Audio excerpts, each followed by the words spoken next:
Hey guys, tonight we drift into one of the oldest stories ever sung, long before cities, borders, or Wi-Fi. You're not opening a history book tonight. You're stepping onto a living map, one made of music, dust, and memory. Close your eyes. The stars are enormous above you, so many they seem to hum. You're barefoot in the red heart of Australia, standing still while the earth turns beneath your feet.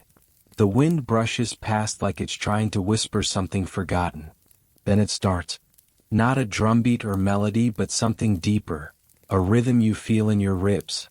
A voice. A story. A line of song stretching across the horizon from one mountain to the next. And here's the twist. You're going to follow it. That's your only map. One verse at a time. You'll survive? Probably. Unless you step on a snake or forget the lyrics. But don't worry, it's a sleepy kind of danger. So, before you get comfortable, take a moment to like the video and subscribe, but only if you genuinely enjoy what I do here. And tell me in the comments, where in the world are you listening from and what time is it? Now, dim the lights, maybe turn on a fan for that soft background hum, and let's ease into tonight's journey together.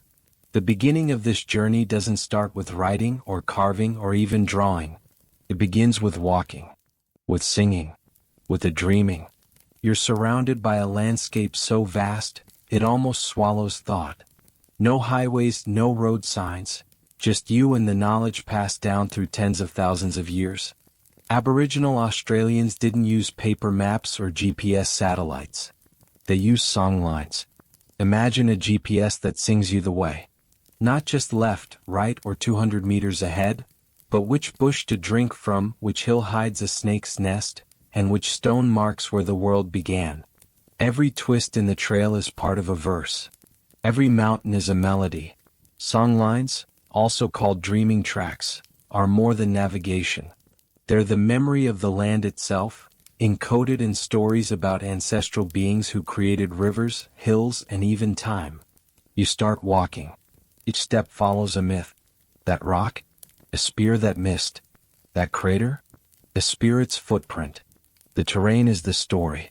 When you sing it, you're retracing divine footsteps. And here's the thing. The stories aren't just bedtime tales for kids around the fire. They're tools. They encode real geographic knowledge, like where to find water in the dry season, or which plants will poison you if you're too impatient to cook them properly. Practical stuff just dressed in feathers and metaphor. Now, Aboriginal cultures vary across the continent, over 250 languages before colonization, but the concept of dreaming and songlines shows up again and again. There's a strange unity in this fragmented ancient continent. Different nations, different gods, but the songs still connect. You pass through country where the rainbow serpent shaped the rivers. In another, it's the seven sisters dancing across the sky, fleeing a lustful hunter. These stories stretch not just across land but into the stars. Because in Aboriginal worldview, there's no divide between earth and sky. Your trail is mirrored in constellations, in wind patterns, in the call of the birds overhead. And yes, if this sounds mystical, it is. But it's also rational. Because the land remembers. That sacred site that looks like a lumpy hill? Geological surveyors later confirmed it marks a massive underground aquifer. Coincidence? Or did the ancestors already map what we're only now rediscovering with tech and drones? Historians still argue whether songlines were strictly memorized or evolved with each singer, each generation adding their own verses. One camp says they're fixed. Others say they're living, adapting, fluid like the rivers they describe. You, meanwhile, are just trying to remember the second verse so you don't accidentally walk into the wrong spirit's territory. Because here's a fun detail. These songs aren't public domain. Each song line belongs to a specific community. To sing one outside your rights wasn't just cultural theft. It could bring punishment from the dreaming itself. And you don't want to mess with a vengeful emu god. Trust me. As you walk, you begin to understand that time here isn't a straight line. It loops. Past and present coexist. You're not just walking across land, you're walking across when it was created. The story folds in on itself, and suddenly you're not just remembering history, you're participating in it. And somewhere in the back of your mind, you wonder, how much of this do we forget when we pave over stories with concrete? A breeze kicks up. The red dust swirls gently around your ankles. A bird calls, 2 notes long and low. The next line of the song. You hum it softly. You're learning. The path glows faintly in your mind now. You could almost walk it in the dark. You keep walking. There's no trail in the way you'd expect. Not a dirt path, no signs, no stacked rocks left by overenthusiastic hikers. But the land feels walked. It has that strange resonance, like when you step into a room and just know people have been here before. You're following someone. Or something. And as the wind picks up again, you get the eerie sensation that the footsteps aren't just ahead of you, they're inside you. Because that's the beauty and the strangeness of Aboriginal songlines. You're not just navigating physical space. You're walking with the ancestors. Aboriginal Australians believe the dreaming isn't some far-off ancient myth. It's ongoing. The ancestral beings who created the world didn't retire. They walk these lands still, encoded into trees, stones, animals, even the curve of a creek. And when you follow a songline, you're literally stepping through their actions, reliving their choices.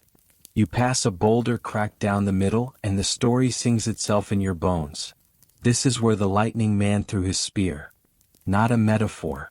A fact in the sacred sense. To question it would be like asking why the moon reflects light. It just is. You reach a place where the trees curve unnaturally to one side. The song shifts. The verse here speaks of 2 sisters who quarreled and turned to wood mid-argument. You half expect one of the trees to flinch when you pass. Better keep your opinions to yourself here. What's fascinating is that these stories, dreamings, don't belong to everyone. Each person, each community has a custodial relationship with specific ancestral stories. One might be responsible for the tales of a traveling kangaroo spirit. Another for the journey of a freshwater eel. And if you're not part of that lineage, you don't sing that song. Think of it like a sacred passport system. You're not just a listener, you're a caretaker. And singing a story that isn't yours isn't just rude, it's cosmically irresponsible. And yet, some songlines cross multiple language groups, sometimes stretching thousands of kilometers. You can trace one from the Gulf of Carpentaria all the way to the southern coast. Each region picks up the tune, adjusts the lyrics to fit the dialect, and carries the story forward, like an ancient, spiritual relay race. Historians still argue whether the full length of a single songline was ever known to just one person, or if it was always meant to be a collective effort. That's the thing about oral tradition. It's flexible, but it's also elusive. Try pinning mist to a map. That's what Western scholars did for a century, often with limited success. You reach a clearing now. Silent. So, a small circular indentation in the earth, could be a dried-up waterhole, could be a campsite, could be the belly button of a dreaming god who laid down to rest. Hard to say. The story depends on the song. And the singer. Here's where the path gets deeply un-European. There's no history in the timeline sense. The dreaming isn't in the past. It's a layer. Like sediment or software. It's running in the background of right now. You stop, suddenly aware of your own breath. The ground feels different here, cooler despite the sun. You're standing in a sacred site, though no sign tells you that. The only thing marking it is the tone of the wind and the memory in the dirt. That's what songlines teach. Place is everything. You can't separate the story from the land. To move the story is to kill it. And that's why, when colonists bulldozed sacred ground or drilled through dreaming tracks for roads and mines, it wasn't just environmental damage. It was cultural erasure. Like torching a library filled with books that only exist in living breath. Now, just for a moment, imagine you're back in the 1700s. You're a British explorer with a leather-bound journal and a desire to discover things. You meet an elder who tells you the mountains around you are alive, created by a snake the size of a town, and that to walk there without permission is to invite disaster. You probably dismiss it. You probably die of snakebite, or thirst, or sheer colonial arrogance. You smile at the thought because tonight you know better. Back on the trail, your pace slows as the sun begins to dip. The shadows stretch across the red ground like ink spilled from an invisible well. The song shifts again, softer now, more reflective. This is the part of the journey where the ancestor rests. You do too. And as you sit, you realize something beautiful and strange. You've walked maybe a few kilometers, but in story you've traveled through time itself. In some versions of the dreaming, the world is constantly sung into being. That means if the songs ever stop, so does creation. The birds won't know where to fly. The rains won't know when to fall. It's not just mythology, it's maintenance. Which makes you wonder, is your humming helping the world turn? You hum a little louder just in case. You're still walking. But now something shifts, not in the land but in your ears. You notice how every step you take has a rhythm. The scuff of your heel on the gritty soil, the soft rustle of wind through dry brush. It's music just unrefined. And the songline? It molds itself to it. You realize you've become part of the chorus. That's when it clicks. The songs are navigation. Not poetic musings or vague metaphors, but real, functional GPS instructions. Sing the right verse and you'll find the next waterhole. Hit the wrong note and, well, you might end up having a very thirsty kind of enlightenment. The genius lies in the structure. These aren't just ballads, they're mnemonic codes. The pitch and tempo, the rise and fall of tone, all mark features in the landscape. A quick descending melody? That's a dip in the land. A long drawn-out note? Maybe a hill you'll have to climb. You could say the song breathes in sync with the earth. Western explorers used sextants and compasses. Aboriginal Australians? They sang. You take a step and hum a line. The words mention a three-toed trail beside a thirsty tree. Sure enough, to your left is a gnarled acacia, its bark worn where kangaroos scrape and lean. You follow the direction it leans. The next verse comes to mind. Something about sun-baked stone resting on water's lip. You scan ahead. There. A large flat boulder, just visible under a tumble of spinifex grass. Below it, if you were to dig, you might just find a spring. You're not even surprised anymore. Historians still debate whether early European settlers truly grasped how sophisticated these oral systems were. Some wrote them off as primitive chants. Others noted, with mild confusion, that Aboriginal guides could navigate impossible terrain blindfolded, simply by remembering songs. Naturally, this wasn't taken seriously enough at the time. Because, singing a map doesn't fit neatly into colonial logic. But the songs persisted. And here's where it gets wild. These songlines crisscross the entire continent. That's not a metaphor. There are real documented pathways, oral trails, that stretch from the Kimberley to Victoria, from Arnhem Land down to the Nullarbor. You could travel the whole of Australia, theoretically, just by singing the right sequences. But, and it's a big but, not just anyone can do it. You'd need to be initiated, trained, and spiritually aligned with that song's lineage. These were not casual campfire tunes. These were serious business, reserved for those entrusted with carrying knowledge across generations. Like sacred DJs remixing the ancient hits, with no room for improvisation. Still, the songs didn't just help individuals survive, they connected entire communities. Trade, marriage, and ceremony depended on these invisible highways. You weren't just following a trail, you were walking toward kin. And along the way, you might sing of the best place to find witchetty grubs, protein-rich in case you're wondering, or which tree holds honey after rain. You might chant warnings of bad spirits, or just bad cooking. You laugh a little. Don't eat the white berry slash unless you want to see double. Now, not all of these songs were open access. Some were gender-specific, others reserved for elders or specific roles within the clan. The knowledge was layered. At one level, a song might sound like a charming tale of a goanna who can't dance. But peel back that verse, and it's actually a detailed map of a seasonal migration route. Quirky, right? One researcher once noted that an entire desert track was encoded in a song that seemed to be about kangaroo gossip. That's ancient knowledge wrapped in a comedy routine. You pause under a crooked tree. It leans to the west, branches bent by time and wind. You think, is this a landmark in someone's song? Are you part of the verse now, just standing here? Maybe someday a traveler will hum past this very spot and the line will go, past the dreaming tree where a stranger once stood, blinking at the sun. The sun is setting now. The air cools fast in the desert. Shadows stretch longer. You hear the first night insects chirping. The rhythm of your thoughts slows, syncing with the stillness around you. And the stars, oh the stars. They were always part of the songlines too. Many Aboriginal communities believe the sky mirrors the land. Constellations are not just patterns, they're maps. The emu in the sky, a dark shape formed not by stars, but by the absence of them, guides your direction.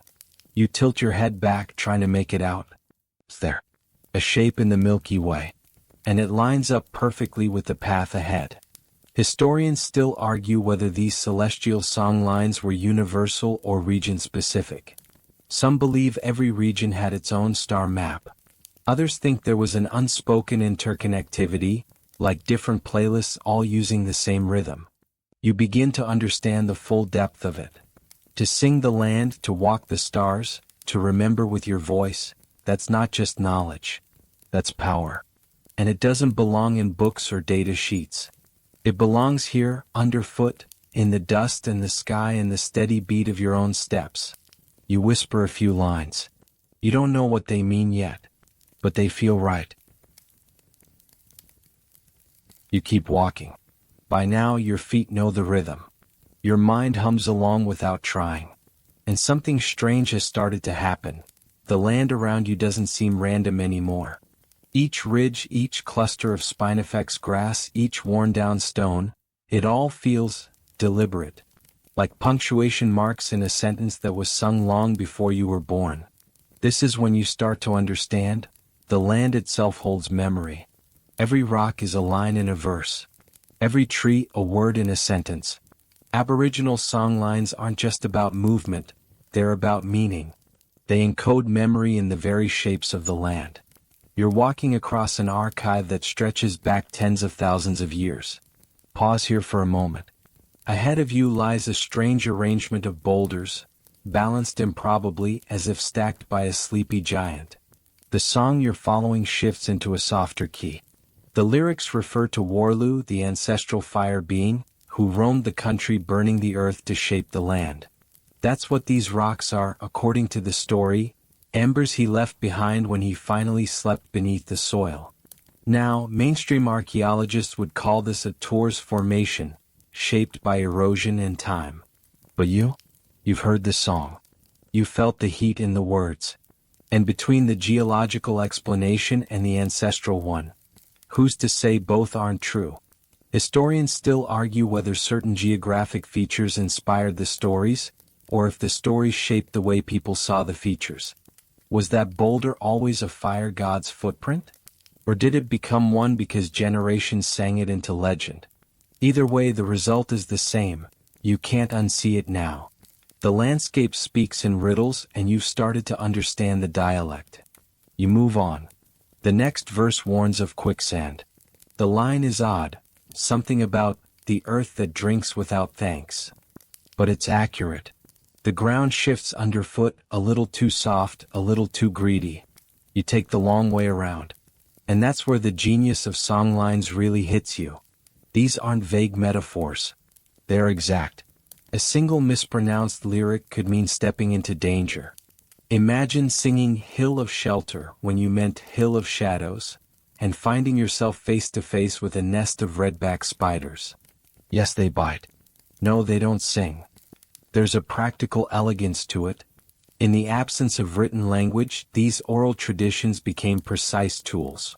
The human brain is wired for story and rhythm, not raw data.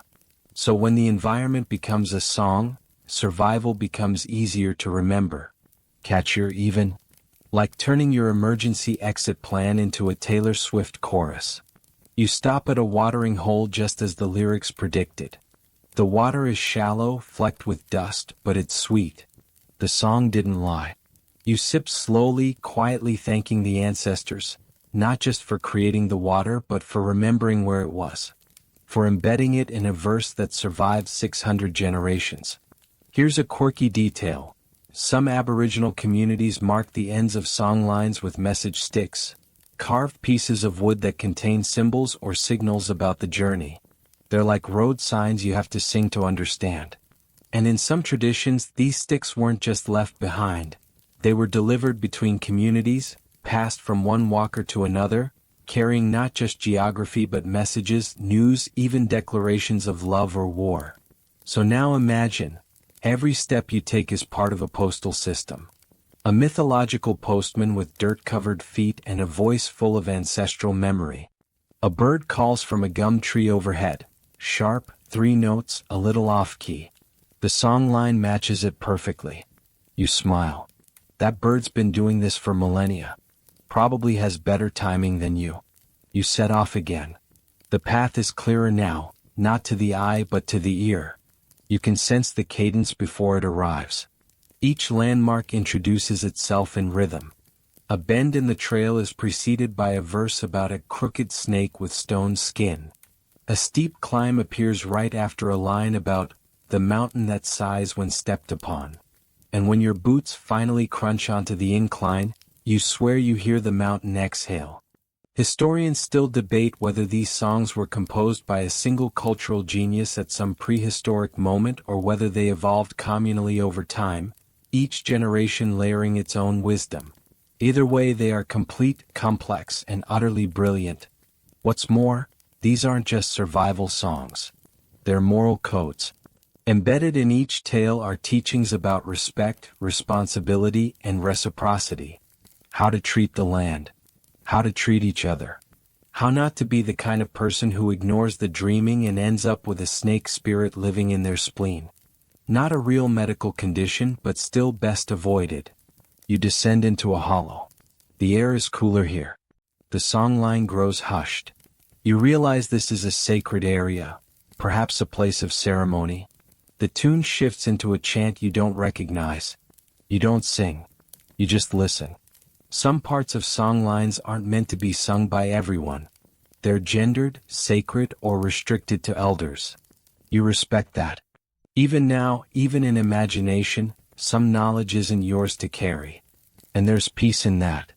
Because songlines aren't just about knowing, they're about listening. And sometimes the best way to honor a place is with silence. You rest for the night beneath a rock overhang, stars scattered above like ancient punctuation. The wind hums the last line of the verse. It's soft but steady. You hum it back. Not as a singer. Not as an expert, but as someone learning to listen.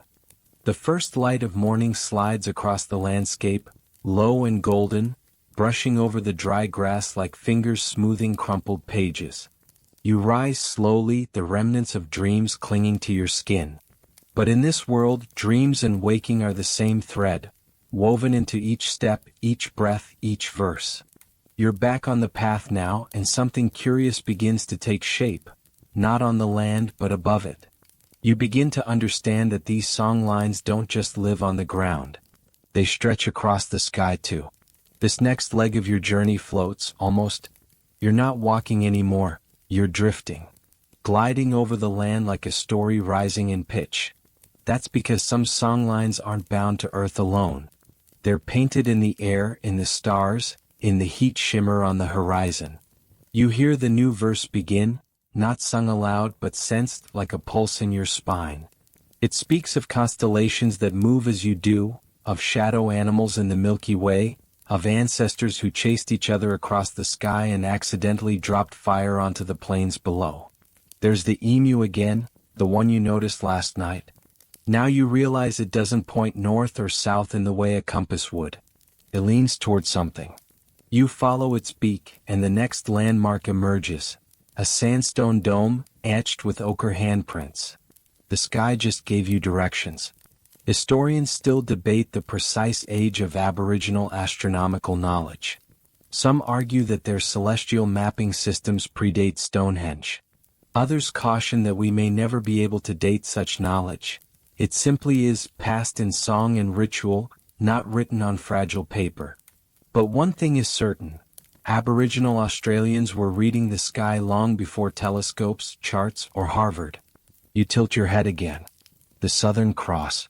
The Magellanic Clouds. These aren't just pretty lights, they're markers. Aboriginal lore often describes the stars as campsites, animal spirits, or places to return to in dream form. For many groups, when a person dies, their soul travels along a song line in the sky. You're not just walking across country. You're walking under it too. And here's where things get unexpectedly delightful. These airborne songlines sometimes include hilariously specific animal drama. Take for instance the legend of the mischievous quoll who tried to eat the sun. According to one desert songline, he chased the solar spirit across the sky, tripping over clouds, causing eclipses and heat waves. The moral? Don't be greedy. Or maybe more importantly, don't bite celestial bodies without consent. You chuckle quietly. It's these oddball details, these mythic sitcom moments, that make the story stick. Because humor too is memory glue.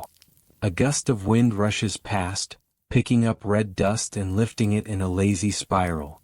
It dances for a second, then settles back down, like an ancestor doing a quick check-in before heading off again. You nod. Acknowledge it. Then walk on. Now you're entering open country. Long ridgelines ripple across the horizon. If this were a Western painting, someone might call it empty. But in your ears the song is full. Rich. Layered with references. You know this isn't empty. It's dense with meaning, just sung too quietly for satellite maps to hear. And now something else emerges. A single tree, oddly shaped, growing at a slope. You stop. The song mentioned this. Tree that leans from laughter.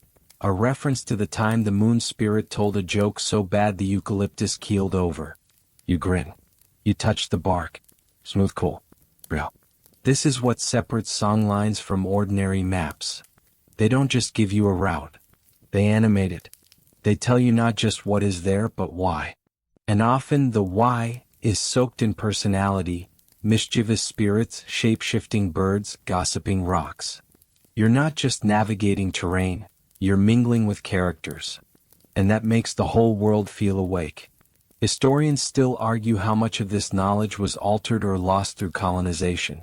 Some songlines were forcibly interrupted, cut by fences, blocked by roads, or simply forbidden under laws that banned gatherings or ceremonies. But others survived underground like roots in a drought. Whispered, dream.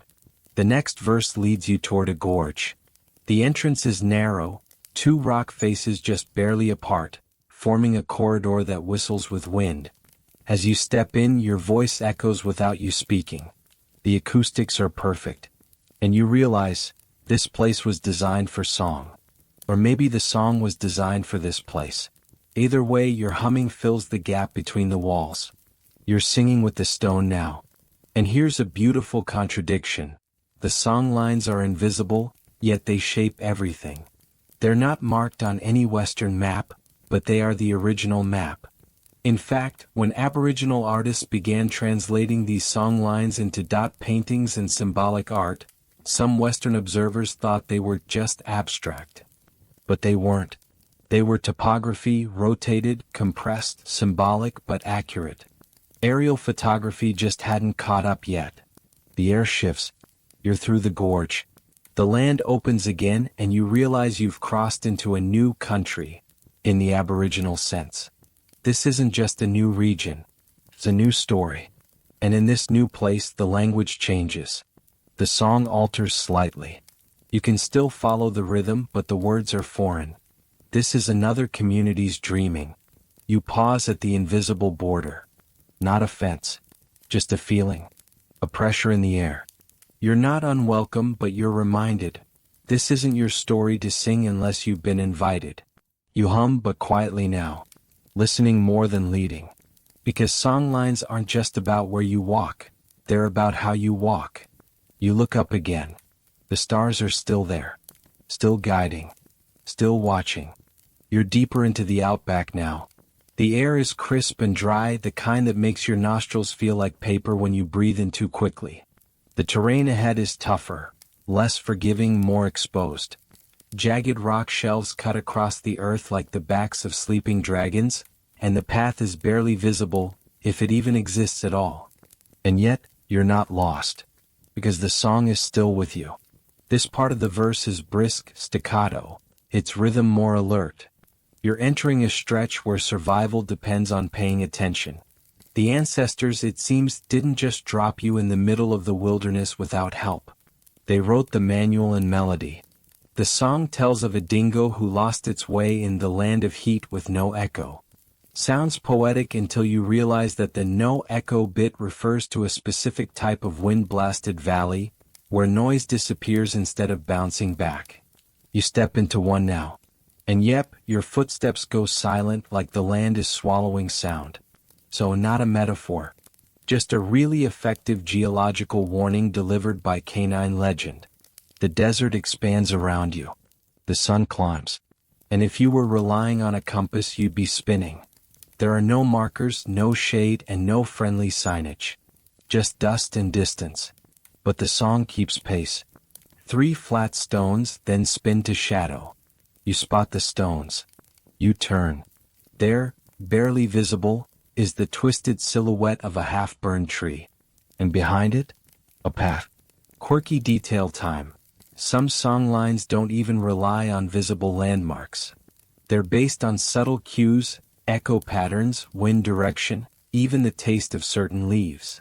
In some cases, you'd be expected to lick a rock and know whether you're 20 meters off course. Now that takes confidence. Historians still argue whether such fine-tuned oral geography was even possible. But again and again, fieldwork proves it. Aboriginal guides have shown scientists routes hundreds of kilometers long without a single wrong turn. No notes. No maps. Just memory, melody, and trust in tradition. You pass a bush and pause. It's flowering. Just barely. The song mentioned this. When the red blooms appear, water is close. You kneel, press your palm to the dirt. It's damp. The ancestors left no room for error. It makes you think, what kind of culture do you have to build to preserve knowledge this accurate across 60,000 years? And not just preserve it, but hide it in story, guard it with ritual, and pass it on through performance? Because this isn't just navigation. It's initiation. You can't sing these paths without permission, without responsibility. A songline is like a sacred license. You inherit it, but only after proving you're worthy to carry it. You stop at a natural amphitheater, a bowl of rock shaped perfectly to catch sound. The echo here is strong, bouncing off each stone like laughter in an empty church. You hum again, letting your voice test the air. This was likely a ceremonial site. Somewhere to perform, to teach, maybe even to test. Some songlines aren't for travel, they're for transformation. Young men in many Aboriginal cultures underwent initiation journeys along songlines. Each stop had a lesson. Each verse unlocked a truth. It's not unlike leveling up in a video game, except with more dust, fewer dragons, and a lot more meaning. You imagine one of those initiates now, his face painted, his heart pounding, walking through this very spot, listening as the elders sang him into adulthood. The wind picks up again. It stings your cheeks with tiny flecks of sand. This part of the journey is tough, no doubt about it, but it's not meant to be easy. The ancestors knew something that's been lost in a lot of modern education. Challenging Graves' memory. When your body is tired, when your throat is dry, when your ears strain to catch the next verse, that's when knowledge sinks deepest. You crest a ridge and the view explodes open. Flatlands roll for miles. Patches of scrub. Scars of dry riverbeds. But most importantly, a line of termite mounds stretching like a breadcrumb trail across the red earth. They're ancient, weathered, and exactly where the next verse said they'd be. According to the song, this is the path of the 7 echidnas, a story about prickly spirits who got lost while racing, because none of them wanted to ask for directions. You laugh out loud. Even the ancestors had jokes about stubborn travelers. That's another thing songlines do brilliantly. They humble you.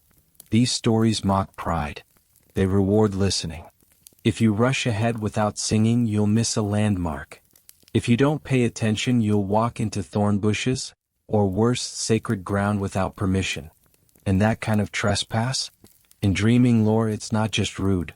It's dangerous. Some stories describe spirits that guard their territories fiercely. Others speak of invisible boundaries where the rules shift entirely. One minute the land is neutral.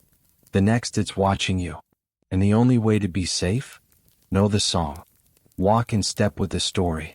Historians still argue about whether these invisible boundaries, known as skin territories or moiety divisions, were primarily spiritual or social.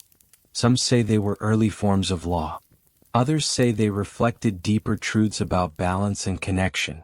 Either way, they mattered. Still do. You descend into the flatland now, the termite mounds guiding your steps like a stony conga line. The sun is starting to soften, finally, and the wind smells faintly of eucalyptus and thyme. You're tired. But the song carries you. One verse leads to the next.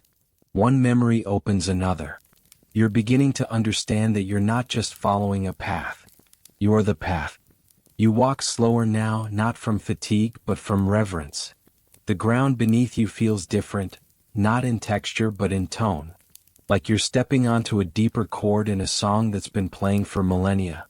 The air itself seems to lower its voice. This stretch of land hums with an older energy, more layered, more complex.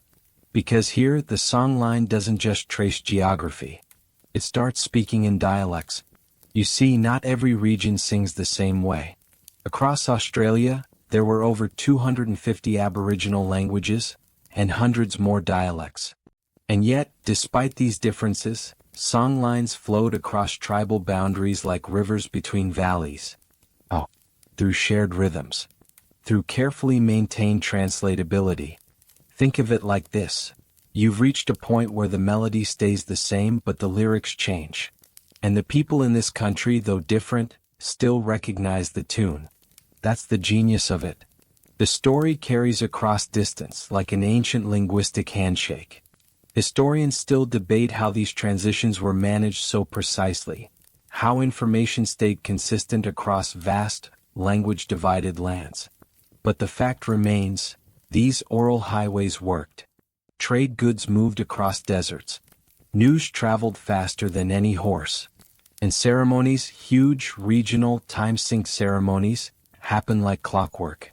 You crest a low rise and spot a ring of trees ahead, bush plum, thick and healthy. This is a meeting ground, the song hints. A place where one language stops and another picks up. You can feel it in your chest like the air itself is tuning to a new frequency. You pause before entering. It's respectful. Some verses are not for everyone.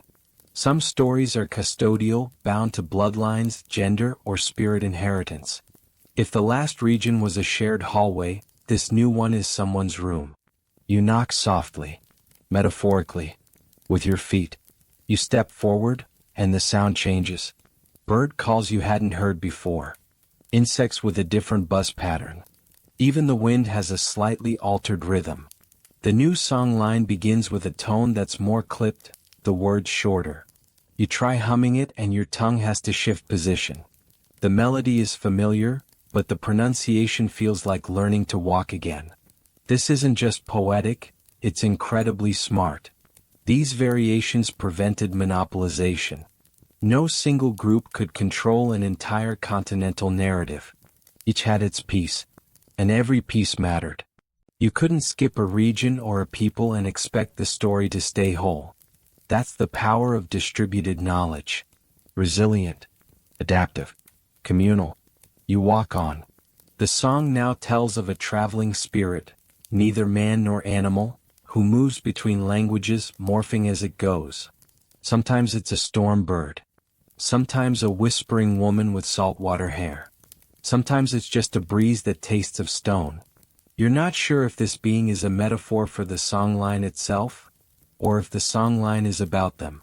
The distinction blurs out here.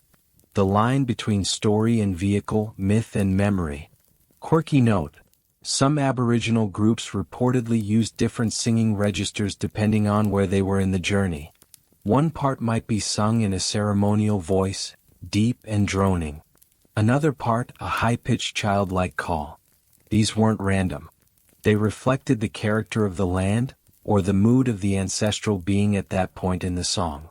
Imagine trying to act out your GPS directions. That's essentially what this was: performance as positioning, theater as navigation. You reach a low stone ledge and sit. Time to rest again. Ahead lies a canyon, tight and shadowed. The verse warns of tricksters in this area, spirits that rearrange the terrain when you aren't looking. You're advised to listen carefully here, as the wrong note could lead you in circles. And that part's not just myth. This region's geology is unstable. Flash floods and erosion can subtly change the land every few years. But the song knows. The melody adjusts. What was once stone that smiles might now be stone that sleeps, depending on its new angle or echo pattern.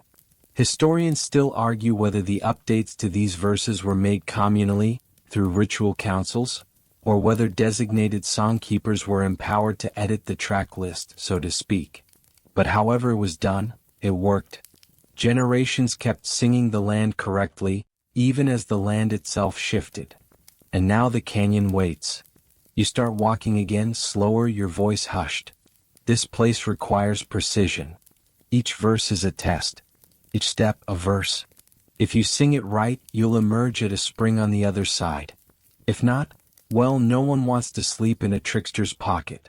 You notice how the temperature drops here. The air tightens. Even the birds are quieter. And so you lean in. Sing softer. Listen harder. You match your breath to the canyon's pulse. Halfway through, you find a rock with strange markings, patterns scratched by centuries of fingers. They're not writing, but they are memory. Not meant to be read but felt. Like fingerprints left in rhythm. You place your hand over them. There's warmth. Or maybe you imagine it. Doesn't matter. The connection is real. When you finally step out of the canyon, the sky opens again. And the song lifts just slightly. Like a held breath released. You realize you're fluent now. Not in a language, but in land. In rhythm. In remembering. The sun hangs lazily above the horizon now, half awake, half asleep, just like you. The shadows are long, the air rich with the smell of eucalyptus oil and sun-warmed stone. You're moving through a flatter landscape again, gentler underfoot, as if the land itself is offering a break. But the story? The story keeps building. This part of the songline opens into something wider, less about where to place your next step and more about who else has stepped here before. Because what you're walking now is a highway. Not a modern one, not with asphalt and rest stops, but a network of trails, sacred and social, that once stretched between groups separated by deserts, mountain ranges, and dialects. You're on a trade route now, and the song starts humming with names of things long traveled. Ochre, shells, spears, stories, even songs themselves. The verses shift slightly in tone, more public, more performative. These were the parts of the trail where everyone was expected to participate, not just custodians. You can almost hear the echoes of feet from every direction, converging in slow rhythm. You pass a wide open area, flat, hard-packed earth. It looks unremarkable. But in the song, it's described as the place where skins meet. In other words, a ceremonial ground where trade took place, marriages were arranged, and kinship systems were reaffirmed like cosmic insurance policies. Historians still debate just how far and frequently Aboriginal trade extended. Some records describe items like pit uri, a native narcotic plant, making their way across thousands of kilometers, passed hand to hand via tightly controlled exchange networks. Others say we still underestimate the complexity of what was traded, not just objects but knowledge, songs, and even gossip. And oh yes, gossip traveled fast. The songline here includes subtle cues, phrases that sound like inside jokes. The woman who boiled bark 3 times, or he who forgot the fire rules. These are likely references to real people, frozen in melody, their errors immortalized with a chuckle. You wonder what story the land will sing about you someday. You walk further and the terrain begins to feel orchestrated, almost designed, not by architects, but by accumulated footsteps over tens of thousands of years. The land seems used, but in the best way, like a well-loved book, its pages worn soft from use. There's a bend in the path and a cluster of large stones sits to one side, oddly symmetrical. The song speaks of this place as where the serpent coughed ochre into the ground. Ochre, red, yellow, white, was one of the most sacred and widely traded materials across the continent. Used for painting bodies, rocks, tools, and the spirits themselves. You kneel. A smear of red clay clings to the base of a rock. Still there after who knows how many centuries. A reminder. A signature. Trade wasn't just about commodities. It was deeply spiritual. You didn't just hand over ochre. You transferred its meaning. It was dreaming. You sang the source as you gifted it, so that when it was used elsewhere, in a painting hundreds of kilometers away, it still carried its homeland's breath. And yes, that's mind-blowing. You pass through a grove where every tree is marked, not cut, not scarred, but subtly notched in a repeating pattern. The song gives no direct translation, just a tone, a memory. You realize, this might be a form of instructional landscape. The trees, shaped by fire and pruning over centuries, become cues to behavior. Some Aboriginal groups were known to train entire groves for future use, bending young branches with vines to grow into shelters, or shaping paths for easier walking. These were living maps. Slow growing, quiet, intentional. You pause at a spot that feels different, heavier. The air sinks. The song here becomes repetitive like a chant that loops. You realize this might have been a message place, a point on the trail where travelers left symbols, carvings, or bundles of sticks to convey news.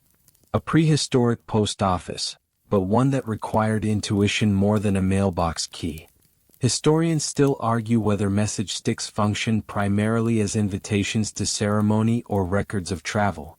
Some suggest they even worked like travel permits, showing you had the right to walk certain tracks and that you came in peace. Others believe they were deeply spiritual, passed with whispers instead of words. You feel the echoes of that idea here. The weight of it. It makes you think, what would it mean if every road we traveled today required not just a ticket but a story? If each path demanded reverence, memory, and rhythm? Maybe fewer people would honk. Now you reach a clearing where the ground is littered with shell fragments. Strange given you're nowhere near the coast. But the song explains, this is where the sea spirit gave gifts to the inland mobs. A trading event. A symbolic beach created in the middle of the desert. These shells once moved in satchels made from kangaroo hide, passed from one hand to another in quiet ritual. And you realize, songlines weren't just sacred paths. They were social contracts. To walk them was to agree to participate in the network, to learn, to give, to return. You weren't just carrying your body across space. You were carrying culture. You pause as dusk stretches over the landscape, washing everything in soft orange and deep blue. The song grows gentler now. It speaks of fire and the coming rest, and the ancestors watching from behind the evening clouds. You light a small fire, not for warmth but tradition. You hum the song's evening verse. It includes lines like, "Smoke calls those who listen," and "Ashes hold the names." You think of all the people who walked this track before you, who traded shells and ochre and laughter and loss. The land holds every step, and now it holds yours. The fire's embers are still warm when you wake. Morning creeps in slowly, quiet and gray. You sit up, brush the dust from your clothes and listen. No birds yet. Just the low, steady breath of the earth. The kind of silence that isn't empty but expectant. Something waits. You stir the coals. A single spark jumps. And then, as if on cue, the song resumes, not with melody but with memory. This stretch of the songline is different. Not a guide, not a trade route. It's more elegiac. A lament maybe. A record of loss. Because the land you're walking now has been wounded, cut, buried, forgotten. But not entirely. This is where the verses grow quieter, where the gaps between them are longer. You're walking through absence. Colonization didn't just take land. It took the stories too. You reach a dry creek bed, one the song still calls river that forgets. It used to flow, both water and meaning. But now it's dry. The community that once walked this stretch, sang it into form, is gone. Moved, removed, or silenced. The song hesitates here. Even the wind sounds unsure. And here's a heartbreaking detail. Entire stretches of songlines were lost or broken during colonization. Missionaries banned ceremony.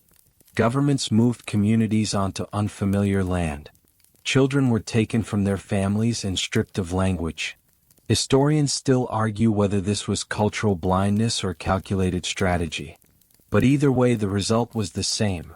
Ruptured memory. Blank spaces where verses once lived. You walk across one now.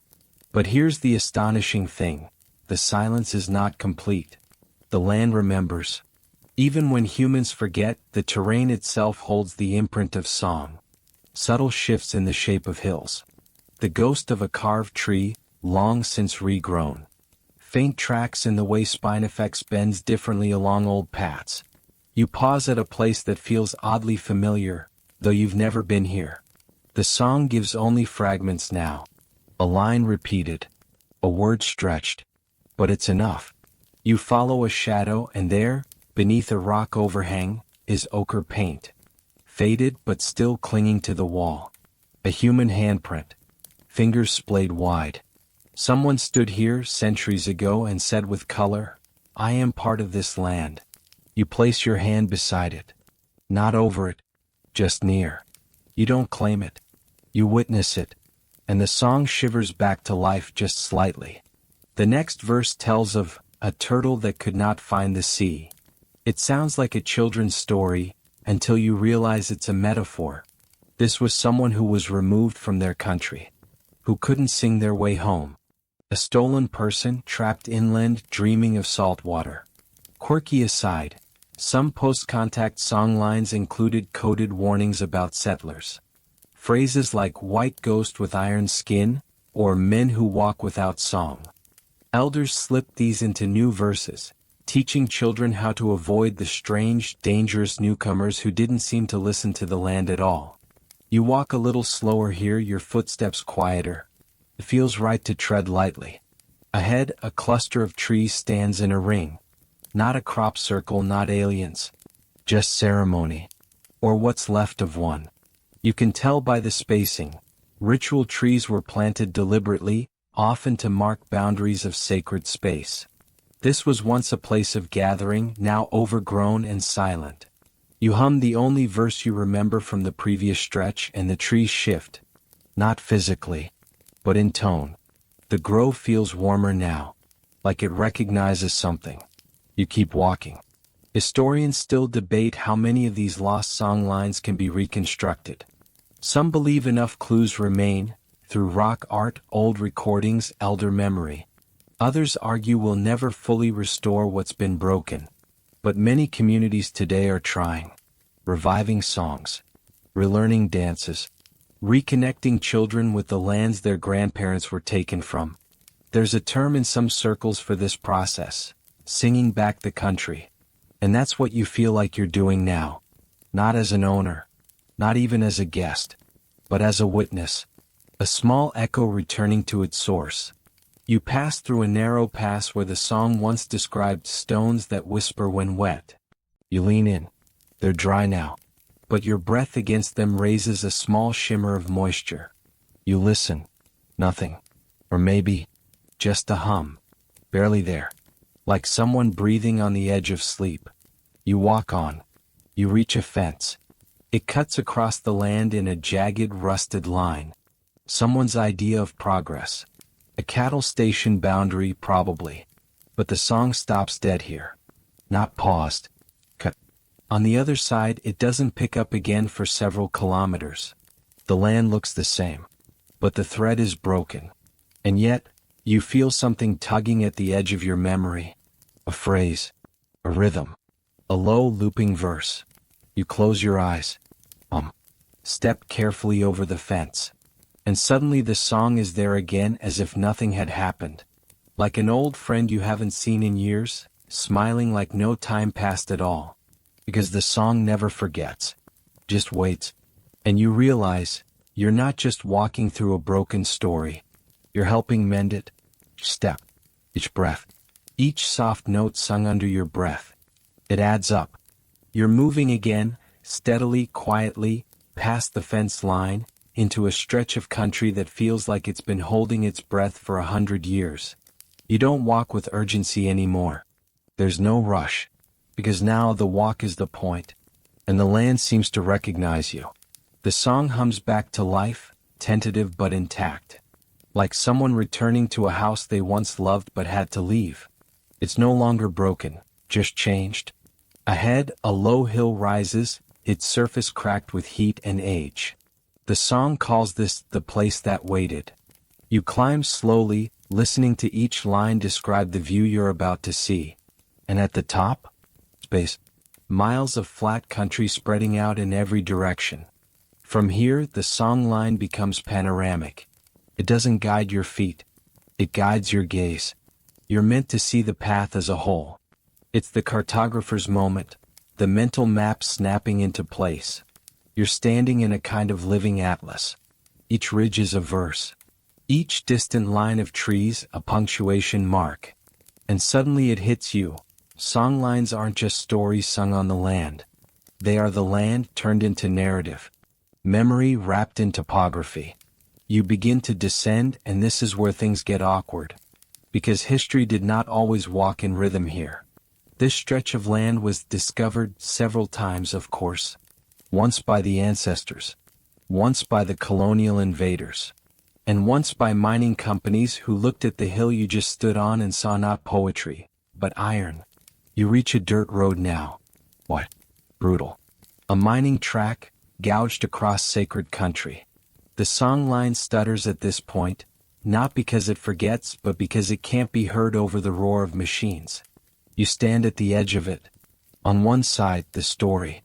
On the other, the silence of something that was flattened. And still, the land remembers. In some Aboriginal stories, there's a concept of land fighting back. Not with violence, but with refusal. When sacred sites are desecrated, it's said that the spirits withdraw. The soil becomes dry. The animals avoid the area.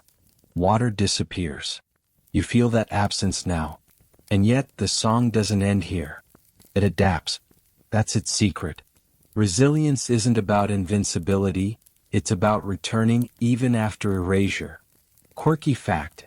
Some Aboriginal communities have developed new song lines to reconnect broken ones.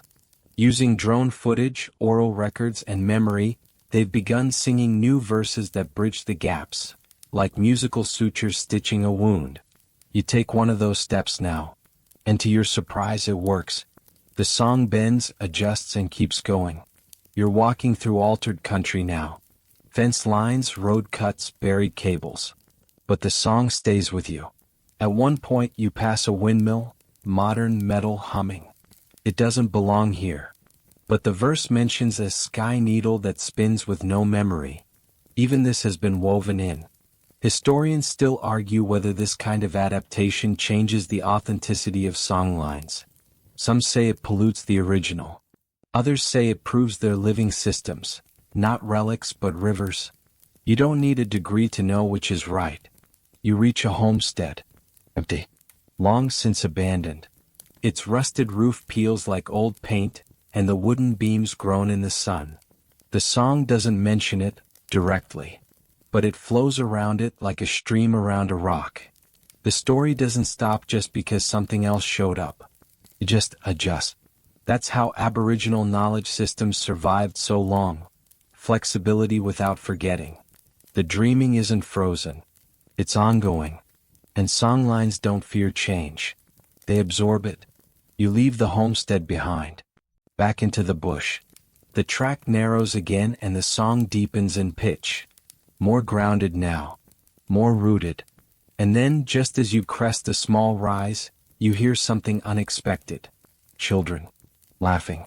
You follow the sound and arrive at a small outstation. A few houses, a shaded yard, a fire pit. An elder sits beneath a tree, drawing lines in the dust with a stick. A group of kids gathers around her. She hums. And just like that, you're watching a songline being taught.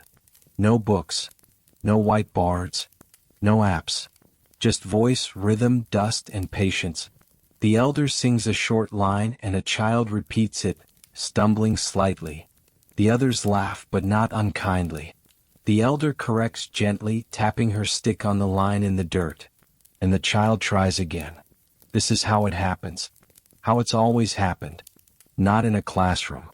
In country. And you realize, you've spent days trying to learn what they're already breathing. You're invited to sit nearby. No one speaks. But your presence is acknowledged. One of the younger boys leans over and whispers the line they're learning. Cloud's shadow is not the cloud. You nod, not entirely understanding. But then again, maybe you're not supposed to. Because songlines aren't about mastering knowledge. They're about entering relationship. Listening. Waiting. Walking. Singing back what the land already knows. The children scatter. The elder watches you for a moment, then hums a few more notes, low, rich, like tree roots humming beneath the soil. She points to the horizon where the path continues. You stand. Thank her silently. And walk on. You walk with a lighter step now. Not because the ground is smoother, it's not, but because something inside you has softened. Or maybe opened. That quiet lesson beneath the tree still lingers. You don't need to understand everything. You just need to walk with it. The land ahead opens wide again, stretching like a blank canvas. But you know better. It only looks blank. The songline threads through it, invisible to the eye but unmistakable to the body. Every breath, every bend in the grass, every pause in the breeze, somewhere in those tiny shifts is a message. You follow it.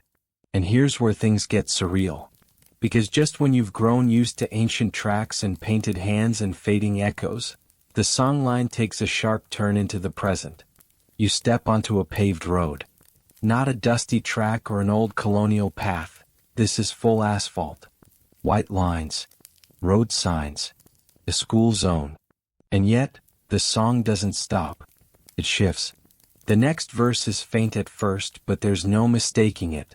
The melody is the same, but the lyrics. They mention metal creatures that never rest, and the long gray snake that hums even in moonlight. You're standing on a highway, but the story knows it. The ancestors adapted. Welcome to the intersection of GPS and dreaming. Quirky fact. In recent decades, Aboriginal elders have collaborated with cartographers and geographers to map songlines in a way that can coexist with modern infrastructure. And not just for preservation, but for navigation. You're now on a road that's been sung long before it was ever paved. You walk alongside the bitumen, and on the shoulder, there's a line of stones, unremarkable unless you know what to look for. The pattern mimics an ancestral track. The rock colors even reflect totem affiliations. This isn't debris. It's ceremonial wayfinding, quietly watching traffic zoom past. And the best part? Most drivers don't even see it. You pass a sign that reads Tourist Lookout, 3 kilometers. But your guide, the songline, mentions something else. The spirit of the eagle watches from the bend. You round the corner and see it.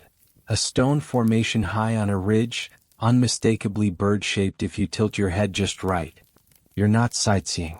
You're being seen. Historians still argue whether modern mapping systems should integrate songline data or keep it separate. Some suggest it's too sacred, too community-specific. Others argue that indigenous systems could radically reshape how we view land, not as commodity but as kin. You pass a fuel station. On the wall there's a mural. Bold, colorful. A dreaming story painted in circles and lines. It's beautiful. Tourists take photos. But the song you carry says more. This spot marks the turning point of an ancestral journey, a decision made under the stars. The mural is just the surface. The real story is humming in the dirt beneath it. You refill your water and nod at the cashier, who's scrolling on his phone and humming a country tune. He doesn't know the song you're carrying, but the land beneath his boots does. Further along you find a metal post with a QR code. Curious, you scan it. It leads to a tourism app explaining the cultural walk trail. It's well-meaning, informative. It mentions the dreaming. It even quotes an elder. But the app is flat. It can't sing. It can't shift with the wind or hold silence in the right places. It's a good effort, but you understand now. This story was never meant to be read. Only walked and sung. You step off the road. Immediately the world breathes again. The dirt is softer here. Redder. And the song thickens. You're back in country now, real country. Not the lines on a government map, but land with memory still awake. A grove of trees ahead casts long shadows, and the melody takes a thoughtful tone. This is a place of return, a junction where songlines intersect. The verse speaks of meeting songs, where one journey pauses to let another catch up. This is where stories intertwine. You sit beneath a tree. Another comes to mind. That elder by the outstation. Her voice was different than the others, but her rhythm was the same. You remember the line she sang, "Even silence leaves tracks." Now you know what she meant. Because even here, in the middle of seemingly empty land, there's movement. You feel it. The tracks aren't always footprints. Sometimes they're pauses in birdsong. Sometimes they're indentations in cloud shadows. Sometimes they're what isn't there, a tree that used to be, a spring that once sang. Quirky note. Some Aboriginal stories are only told at night. Their verses change depending on when they're sung. Day songs and night songs aren't duplicates. They're perspectives. What you can't understand in sunlight, you might in the dark. And right now the light is fading. The day song is almost done. You rise. Ahead, the trail bends toward the hills. You know the verse already. You've never walked it before, but your feet do. The stars begin to show. Just one or two. You catch a glimpse of the emu again rising on the left. Still watching. Still pointing. You walk in time with the wind. The land hums underfoot. The story keeps going. You don't lead it. You follow. You follow the song into the hills. The ground rises gently beneath your feet, not with force but with invitation, like the earth has stooped down to lift you just a little closer to the sky. It's twilight now, that soft blue-gray space where shadows start to stretch and the stars slowly pull open the ceiling of the world. And the songline? It doesn't fade with the light. It glows. This part of the track is less about direction, more about recognition. You know where you're going, and more importantly, you know that the land knows you're coming. Each step feels like being welcomed back to a place you've never been, but somehow already belong. The verses grow slower here. Not mournful, just deliberate. It's the tempo of remembering. The song speaks of dust that knows your name, and hills that wait with their backs turned. Poetic, yes, but also precise. These rounded slopes curve like old shoulders under a blanket. And at the top of one, you see it, an old ceremonial ground ringed with stones barely peeking through the soil. It's not grand, not marked, not even fenced. But the song lingers here as if bowing its head. You stop walking. You don't sing. Not yet. Because this is a place of listening. According to the verse, this hill is where the land speaks without words. A paradox? Probably. But as you stand there, you get it. There's a kind of silence that isn't empty. It's filled with things not spoken, only felt. This was once a gathering place. Not for trade or rest, but for ceremony. The kind of ceremony that doesn't make sense in bullet points or brochures. It was about connection. Renewal. A moment when people, place, and story all folded into each other until you couldn't tell where one ended and the other began. Historians still debate what these gatherings looked like. whether they involved trance states, dances that mimicked ancestral creatures, or just long shared silences under the stars. But everyone agrees on one thing: they were moments of deep relational repair. Between person and land, person and spirit, person and self. You kneel gently beside one of the stones. You can't tell if it was placed there by people or just weathered into significance by time. Doesn't matter. Either way, it means something. The song still in your chest shifts again. It speaks now of you. Not directly, no names. But it recognizes your path. There's a line about the one who walks with borrowed verse and feet that learn the land by listening. It's strangely accurate. Maybe the song is adapting again. You wonder how many verses have changed over time. How many lyrics were updated as the land moved, as floods reshaped rivers, or as new trees sprouted. Songlines weren't frozen. They flowed. They aged with the land. Which means technically you've already added to this story, just by walking it. Quirky fact: in some communities, travelers added a small verse at the end of their journey, a kind of trail signature, sung only once, that marked the memory of their crossing. Not a claim. Not a monument. Just a soft hello left behind like breath on glass. You hum yours. It's clumsy. Off-key. But the land doesn't correct you. Just listens. You stay a while. Watching the last light dip behind the horizon. The stars blink into full bloom. The emu is high now, wings spread, dancing. Somewhere far away, a dingo calls out, not lonely, just present. Then you rise. Slowly. The next verse comes with the wind, like a whisper pressed into your ear. It leads downhill now, through thinner scrub and open plains. The country is changing again, not just in shape but in tone. You're transitioning out of ceremony and into story. You pass a fallen tree and the song notes it, the branch that lay down to listen. It's been there a while. Termites have hollowed it into lace. A crow watches from nearby. No judgment. Just awareness. Everything feels noticed here. You keep walking. Soon you begin to notice how many of these landmarks, stones, trees, slight rises in the dirt, line up with others you've seen before. The paths intersect. Not physically always, but spiritually. A ring of stones here echoes the pattern of the shell circle you saw in the inland. A certain bird call matches one from the desert's edge. It's like the songlines are harmonizing. You're beginning to realize, no single person holds the whole map. That's the point. It was always meant to be shared. Like threads in a larger tapestry. Woven not with control but with care. Historians still argue whether songlines constitute a form of distributed cognition. A way for communities to store complex spatial and spiritual knowledge in the land itself. Instead of memorizing it all, they trusted the land to remember part of it. And as long as you walked it and sang it, the knowledge remained whole. And you? You're now part of that memory system. A temporary data point. A verse holder for a little while. The stars above keep watching. The hills fall behind.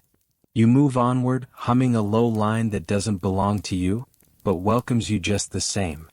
And ahead, faint in the dark, the next song waits. The land flattens again. You're out of the hills now, moving through open plains brushed in soft moonlight. Sparse grass sighs under the wind, bending like it's tired too.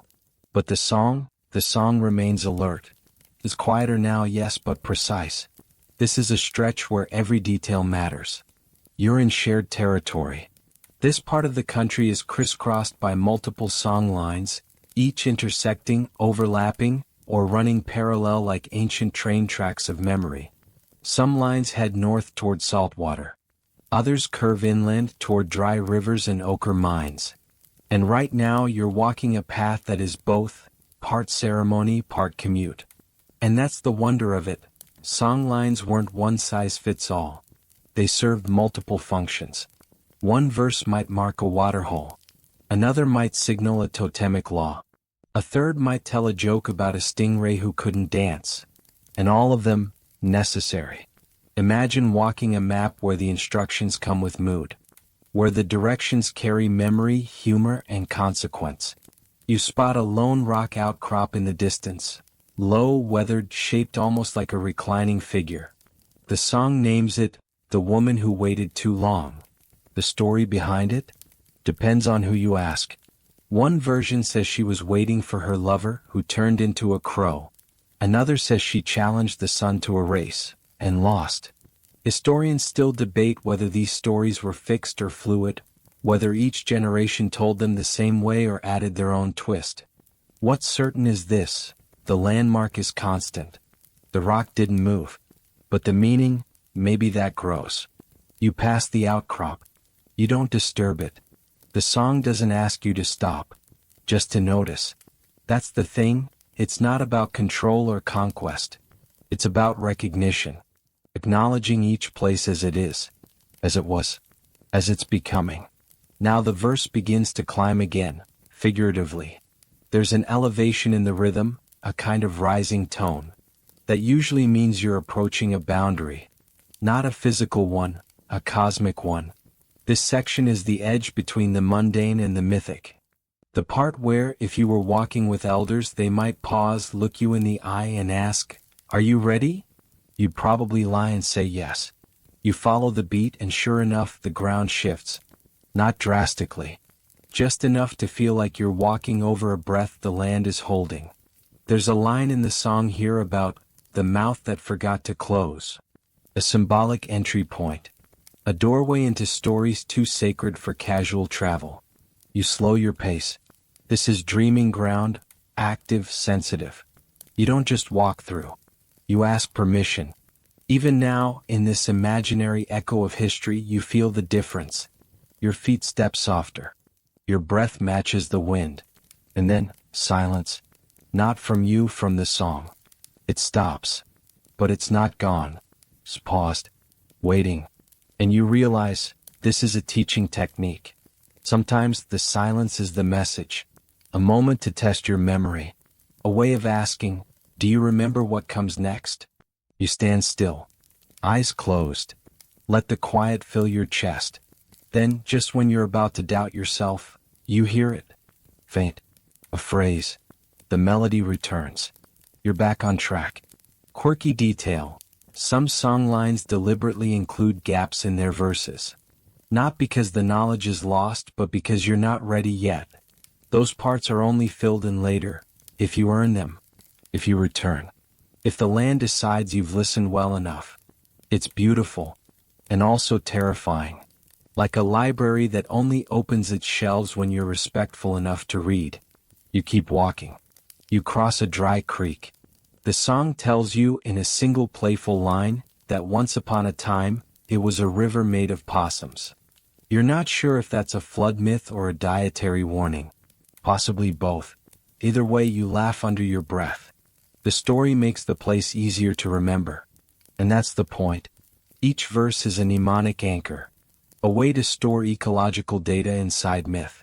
So when someone says, "Don't drink from the place where the moon weeps," what they really mean is, that waterhole's got algae. Wait for the rain. The ancestors weren't vague. They were poetic and precise. Historians still argue whether modern science should view these oral traditions as data sets or symbol systems. But the best of them know the answer is both. And you? You stop trying to classify. You're just walking and listening. You reach a point where three old paths converge, so faint you almost miss them. The song gets louder here, layered like a chord. Three different lines weaving together in harmony. You hear one rhythm underneath, one above, and one that hums right through the soles of your feet. This is a convergence site. In times past, this might have been a festival ground. A gathering place for groups traveling hundreds of kilometers to sing, trade, mourn, and laugh. The land would have echoed with voices, smoke, clapping sticks, and the low heartbeat of didgeridoo. You feel the echo. The song still holds their laughter, like it's buried just under the topsoil. And you? You're not alone anymore. Not really. You're walking through a place layered with footprints. Some recent, some imagined, some thousands of years old. You keep going. The song thins again, then steadies. You're exiting the convergence zone, heading into quieter country. The stars above are thicker now. The emu in the sky has begun to tilt toward morning. But you've still got verses to walk.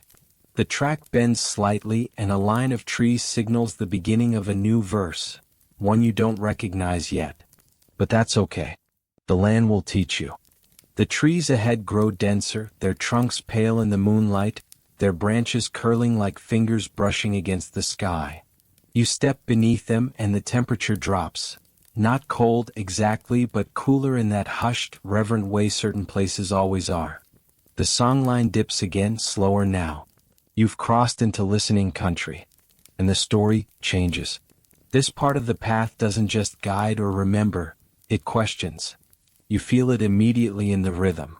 The song doesn't just name what is. Starts asking why. Why this hill curves like a sleeping child. Why this patch of land never grows grass. Why the birds only call in threes here. The verses weave riddles into their melody, and you're expected to walk with the questions, not answer them. This is philosophical ground. Reflective ground. A place where the dreaming isn't just ancient memory, it's active thought. There's a verse that mentions the tree that dreamt of walking, and another about the mountain who envied the cloud. These aren't throwaway lines. They're invitations to see the land as living not just physically, but emotionally. You're being asked to feel what the landscape feels. To remember that you, too, are part of it. Historians still debate how metaphor and emotion functioned in these oral traditions. Were they simply tools for memory? Or were they something deeper? A kind of indigenous phenomenology where rocks and rivers have interiority just like people? You don't know. But you hum the next line anyway and your breath feels slower. Heavier. Like something inside you has shifted its weight to the other foot. The trees thin and you arrive at a flat, circular space of packed red earth. Not marked, not fenced, but unmistakably different. The song hushes here. Not silent, held. As if the air itself is waiting. This is a teaching ground. Some Aboriginal communities designate areas like this as spaces for inner ceremony, where individuals come to sit, think, and listen, not just to the songline but to themselves. You step into the circle and sit. No instructions follow. Just space. Stillness. You listen. And in that stillness, the land begins to whisper things you didn't know you were carrying. Images rise. Of the tree you passed that grew sideways. The stone that looked like a laughing mouth. The night bird that watched you from the ridge. You realize, these weren't just features. They were witnesses. You haven't been walking alone. The songline isn't a solo. It's a duet. And if you listen long enough, you start to hear yourself in it. Not in a grand, destined, hero's journey kind of way, but in the ordinary notes. The mismatched rhythms. The stumbles. The lines you forgot and had to remember through silence. There's a quirky verse here, one barely sung aloud. Something like, even the lost leaf tells a story on the ground. You smile. It's a small comfort but real. You've lost things on this walk, words, confidence, time. But none of it's wasted. The land holds it all. You stand slower now. The circle doesn't want to rush you. But the verse continues, gently guiding you forward. You move through thinner brush again, the stars overhead so clear you can almost read them. The emu is tilting downward now, signaling the approach of dawn. And with it comes a change in tone. The song grows warmer. This next part is about return. You're not back where you started. But the land you're entering remembers you. And more importantly, you remember it. You know these rhythms. These curves in the ground.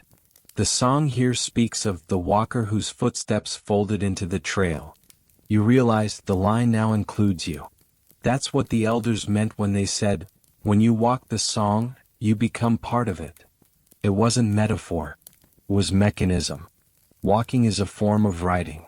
Singing is a form of becoming. Historians still argue whether songlines should be categorized as map, narrative, or law. But what if they're all three? What if they're the original interface between human and environment, story and space? You pass a pair of boulders placed side by side like ancient bookends. The song gives them no name. Just a note. A hum. You match it instinctively. The harmony feels right. And now, as the first blush of dawn begins to edge the sky, the path becomes soft again. Familiar. You're walking not with uncertainty anymore, but with recognition. Not every word is remembered. Not every verse perfectly sung. But the land knows your effort. Ahead you spot a line of footprints, faint, old but real. Someone else walked this path before you. Many someones. And the song never stopped holding them. You step into their prints. One foot, then the other. And for a moment the verse swells. Not louder, wider. Like a chord expanding to include one more note. And you finally understand. This map was never drawn. It was felt. And it lives not just on the ground but inside those who dare to follow it. The trail begins to blur again. Not from confusion, but from completion. The song is winding down. Not ending. Just preparing for pause. You breathe. The land breathes back. You walk the final stretch in near silence. Not because the song is gone, it's not, but because it's so deeply embedded now it barely needs to be heard. It's in your breath, in the swing of your arms, in the pressure of your heels against the earth. You're not singing at the land anymore. You're singing with it. And this final part of the journey, it's not about arriving somewhere new. It's about becoming somewhere. The sky is warming fast, pink bleeding into orange, the first rays of sunlight pressing through the trees like curious fingers. The emu in the sky has faded, replaced by birdsong and morning wind. And you? You're humming again. Barely audible. Like you're remembering the end of a dream you almost forgot. This is where the song line becomes full circle. Where the journey folds back into itself, not to repeat but to echo. You've walked far. But distance was never the point. What mattered was attention. Reverence. Listening. You pass a small rise in the land and the verse says it clearly, the hill remembers your shadow. It's a final note of acknowledgement. The land knows you passed. You left nothing behind but your weight, your rhythm, and your willingness to be changed. That's the real destination. And then, something unexpected. A figure faint in the distance. Sitting cross-legged beneath a tree. You approach slowly, respectfully. The person is old, not by age but by presence. Wrapped in a woven shawl, watching the sunrise like it's a familiar song they've heard every day of their life. They don't speak, but they gesture for you to sit. You do. The earth is cool beneath you. The song settles in your chest. The air is thick with meaning. The figure doesn't sing, not with words. But you can feel it. They're humming without sound. The land vibrates faintly. The memory of a million footsteps, all layered into this moment. After a long pause they speak. Just one line. Now you know why it was never written down. And you do. Because this wasn't a story you read. It was a story you walked. With your body. Your breath. Your patience. Historians, tourists, scientists, they try to translate songlines into charts, graphs, books. They do their best. But the real song can't be captured that way. It's a relationship. Not an object. It exists only when shared and only with permission. And now, you've been given a piece of it. You sit a little longer, watching the light change, feeling the weight of the path behind you and the open silence ahead. There's no applause, no grand finale, just a quiet understanding between you and the land. You came, you listened, you belonged, and that's enough. You stand. The elder, if that's what they are, nods once. Nothing more. You walk away not toward a destination, but into the rhythm of a world that sings even when no one is listening. The trail behind you fades. The verse fades. But the land remembers. Wind down 300 words. Now let the path fall away. Let your feet forget the dust, the rocks, the spine effects that scratched your ankles and the songs that marked each bend in the land. Let the sky dim behind your eyes. The emu has finished its watch. The sun has risen. The dreaming continues, but gently now, like a lullaby barely remembered. You've walked far tonight. Not just across distance but across meaning. Across stories old enough to outlive language. You've sung with stones. Laughed with invisible spirits. Felt the quiet ache of places once silenced, and the hope of their slow return. The land never needed you to rush. It only needed you to notice. Now lie back. Imagine the earth beneath you, cool and wide, steady as a heartbeat that never changes tempo. Above you the sky softens, a blanket woven with ancient stars and the soft exhale of country remembering itself. You're not walking anymore. You're resting. And the song? It continues. Not in words, not even in melody, but in the quiet space between breaths. In the hush that falls when someone finally feels safe enough to fall asleep. So close your eyes. You've earned the silence. And maybe, just maybe, while you sleep, the land will hum a little of your story back to you. Not because it has to, but because it wants to remember. Good night, traveler.